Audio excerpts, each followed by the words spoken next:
Cricket ಜಗತ್ತಿನ interesting ಸುದ್ದಿಗಳನ್ನು quick ಆಗಿ ಹೇಳ್ತೇನೆ ಕ್ರಿಕೆಟ್ ರೌಂಡಪ್ನಲ್ಲಿ. ನಾನು ಶಾಂತ. ನೀವು ಸುದ್ದಿಯಾನದ ಸಬ್ಸ್ಕ್ರೈಬರ್ ಆಗೋದಕ್ಕೆ ಮರಿಬೇಡಿ. ನಾಳೆ ಗುವಾಹಟಿಯಲ್ಲಿ ಭಾರತ ವರ್ಸಸ್ ದಕ್ಷಿಣ ಆಫ್ರಿಕಾ ಎರಡನೇ ಟೆಸ್ಟ್ ಪಂದ್ಯ ನಡೆಯಲಿದೆ. ಸೌತ್ ಆಫ್ರಿಕಾ ಮೊದಲ ಪಂದ್ಯವನ್ನ ಗೆದ್ದಿದ್ದು ಎರಡನೇ ಪಂದ್ಯವನ್ನ ಗೆದ್ದು ಸರಣಿ ಕೈವಶ ಮಾಡಿಕೊಳ್ಳುವಂತ ಪ್ಲಾನ್ನಲ್ಲಿದೆ. ಇನ್ನು ಭಾರತ ಎರಡನೇ ಟೆಸ್ಟ್ನಲ್ಲಿ ಗೆದ್ದು ಸರಣಿ ಸಮಬಲ ಮಾಡಿಕೊಳ್ಳುವಂತ ತವಕದಲ್ಲಿದೆ. ಹಾಲಿ ನಾಯಕ ಶುಭ್ಮನ್ ಗಿಲ್ ಕುತ್ತಿಗೆ ನೋವಿನಿಂದ ಚೇತರಿಸಿಕೊಂಡಿಲ್ಲ. ಹೀಗಾಗಿ ಪಂತ್ ತಂಡವನ್ನ ಲೀಡ್ ಮಾಡಲಿದ್ದಾರೆ. Asia cup rising star T20 ಟೂರ್ನಿಯ ಸೆಮಿಫೈನಲ್ಸ್ ವೇಳಾಪಟ್ಟಿ ಪ್ರಕಟವಾಗಿದೆ. ಸೆಮಿಫೈನಲ್ಸ್ ಪಂದ್ಯಗಳು ನವೆಂಬರ್ 21ರಂದು ನಡೆಯಲಿದೆ. ಅಂದ್ರೆ ಒಂದೇ ದಿನ 2 ಸೆಮಿಫೈನಲ್ ಪಂದ್ಯಗಳನ್ನು ಆಡಿಸಲಾಗುತ್ತೆ. ಮೊದಲ ಸೆಮಿಫೈನಲ್ ಪಂದ್ಯದಲ್ಲಿ ಭಾರತ ಎ ಮತ್ತು ಬಾಂಗ್ಲಾದೇಶ ಎ ತಂಡಗಳು ಮುಖಾಮುಖಿಯಾಗುತ್ತವೆ. ಇನ್ನು ದ್ವಿತೀಯ ಸೆಮಿಫೈನಲ್ ಪಂದ್ಯದಲ್ಲಿ ಪಾಕಿಸ್ತಾನ ಎ ಮತ್ತು ಶ್ರೀಲಂಕಾ ಎ ತಂಡಗಳು ಸೆಣಸಾಟ ನಡೆಸಲಿವೆ. ಫೈನಲ್ ಪಂದ್ಯ ನವೆಂಬರ್ 23ರಂದು ನಡೆಯಲಿದೆ. ರೈಸಿಂಗ್ ಸ್ಟಾರ್ಸ್ ಏಷ್ಯಾ ಕಪ್ ಟೂರ್ನಿಯ ಲೀಗ್ ಹಂತದ ಪಂದ್ಯಗಳು ಮುಗಿದಿದ್ದು 14 ವರ್ಷದ ವೈಭವ್ ಸೂರ್ಯವಂಶಿ ಅತ್ಯುತ್ತಮ ಪ್ರದರ್ಶನ ನೀಡಿದ ಬ್ಯಾಟರ್ ಎನಿಸಿಕೊಂಡಿದ್ದಾರೆ. ಮೊದಲ ಪಂದ್ಯದಲ್ಲಿ ಸೆಂಚುರಿ ಸಿಡಿಸುವ ಮೂಲಕ ವೈಭವ್ ಕಳೆದ 3 ಮ್ಯಾಚ್ಗಳಲ್ಲಿ 242+ ಸ್ಟ್ರೈಕ್ ರೇಟ್ನಲ್ಲಿ ಬ್ಯಾಟ್ ಬೀಸಿದ್ದಾರೆ. ಈ ಮೂಲಕ ರೈಸಿಂಗ್ ಸ್ಟಾರ್ಸ್ ಟೂರ್ನಿಯಲ್ಲಿ ಅತ್ಯಧಿಕ ಸ್ಟ್ರೈಕ್ ರೇಟ್ ಅನ್ನು ಹೊಂದಿರುವ ಬ್ಯಾಟರ್ ಎನಿಸಿಕೊಂಡಿದ್ದಾರೆ. ಕಳೆದ 3 ಸೀಸನ್ಗಳಿಂದ ಸಿಎಸ್ಕೆ ತಂಡದ ಭಾಗವಾಗಿದ್ದ ಮತೀಶಾ ಪತಿರಾಣ ಈ ಬಾರಿಯ ಹರಾಜಿನಲ್ಲಿ ಕಾಣಿಸಿಕೊಳ್ಳಲಿದ್ದಾರೆ. ಪತಿರಾಣ ರಿಲೀಸ್ ಆಗ್ತಾ ಇದ್ದಂತೆ KKR ಹಾಗೆ ಡೆಲ್ಲಿ ಕ್ಯಾಪಿಟಲ್ಸ್ನ ಯುವ ವೇಗಿಯನ್ನ ಖರೀದಿ ಮಾಡೋಕೆ ಪ್ಲಾನ್ ಅನ್ನ ಮಾಡಿದ್ದಾರೆ. ಅದರಲ್ಲೂ 64 ಕೋಟಿಗೂ ಹೆಚ್ಚು ಪರ್ಸ್ ಬ್ಯಾಲೆನ್ಸ್ ಇರುವಂತ KKR ಮತೀಶ್ ಮೇಲೆ ಕಣ್ಣಿಟ್ಟಿದೆ.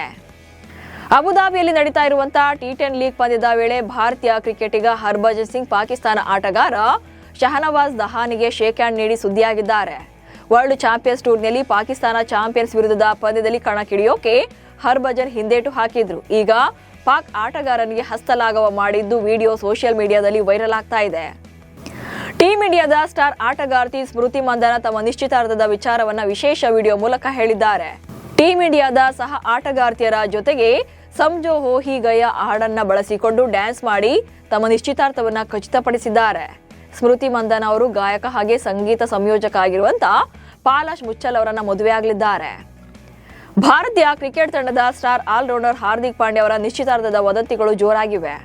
ಫೋಟೋಗಳಲ್ಲಿ ಹಾರ್ದಿಕ್ ಮತ್ತು ಮಹಿಕಾ ಸಾಂಪ್ರದಾಯಿಕ ಉಡುಪನ್ನ ಧರಿಸಿ ತುಂಬಾ ಹತ್ತಿರದಲ್ಲಿ ಜೊತೆಯಾಗಿ ನಿಂತಿದ್ದಾರೆ.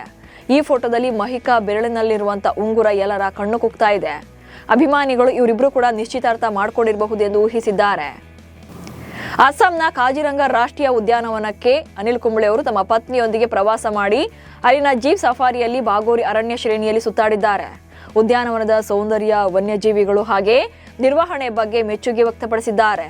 2 ದಿನಗಳ ಕಾಜಿರಂಗ ಪ್ರವಾಸದ ಟೈಮಲ್ಲಿ ಪತ್ನಿಯೊಂದಿಗೆ ಶ್ರೇಣಿಯ ಪ್ರವೇಶ ಭಾಗದಲ್ಲಿರುವಂತಹ ಸಾಂಪ್ರದಾಯಿಕ ಕೈಮಗ್ಗ ಮಳಿಗೆಗಳಿಗೆ ಭೇಟಿ ನೀಡಿದರು.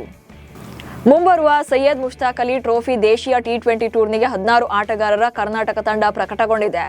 ತಂಡವನ್ನ ಮಯಾಂಕ್ ಅಗರ್ವಾಲ್ ಮುನ್ನಡೆಸಲಿದ್ದು, ವೇಗಿ ಶ್ರೀವತ್ಸ ಆರ್ ಆಚಾರ್, ಯುವ ಎಡಗೈ ಸ್ಪಿನ್ನರ್ ಶಿಖರ್ ಶೆಟ್ಟಿ ತಂಡದಲ್ಲಿ ಸ್ಥಾನ ಪಡೆದಿದ್ದಾರೆ. ಕರುಣ್ ನಾಯರ್ 3 ವರ್ಷಗಳ ಬಳಿಕ ರಾಜ್ಯ T20 ತಂಡಕ್ಕೂ ಕೂಡ ಕಮ್ಬ್ಯಾಕ್ ಮಾಡಿದ್ದಾರೆ. ಎಡಗೈ ಬ್ಯಾಟರ್ ದೇವದತ್ ಪಡಿಕ್ಕಲ್ T20 ತಂಡದಲ್ಲೂ ಕೂಡ ಸ್ಥಾನ ಪಡೆದಿದ್ದಾರೆ. ಬಾಂಗ್ಲಾದೇಶ ತಂಡದ ಹಿರಿಯ ಆಟಗಾರ ಮುಷ್ಫಿಕುರ್ ರಹೀಮ್ ಹೊಸ ಇತಿಹಾಸ ನಿರ್ಮಿಸಿದ್ದಾರೆ. ಅದು ಸಹ 100ನೇ ಪಂದ್ಯದಲ್ಲಿ 100 ರನ್ ಗಳಿಸುವ ಮೂಲಕ. ಐರ್ಲೆಂಡ್ ವಿರುದ್ಧದ 2ನೇ ಟೆಸ್ಟ್ ಪಂದ್ಯದಲ್ಲಿ ಕಣಕ್ಕಿಳಿಯುವ ಮೂಲಕ ಬಾಂಗ್ಲಾದೇಶ ಟೆಸ್ಟ್ ತಂಡದ ಪರ 100 ಟೆಸ್ಟ್ ಪಂದ್ಯಗಳನ್ನಾಡಿದ ಮೊದಲ ಆಟಗಾರ ಎಂಬ ದಾಖಲೆ ನಿರ್ಮಿಸಿದ್ದಾರೆ. ಇವಿಷ್ಟು ಇವತ್ತಿನ ಕ್ರಿಕೆಟ್ ರೌಂಡಪ್ ಸುದ್ದಿಗಳು. ನಮಸ್ಕಾರ.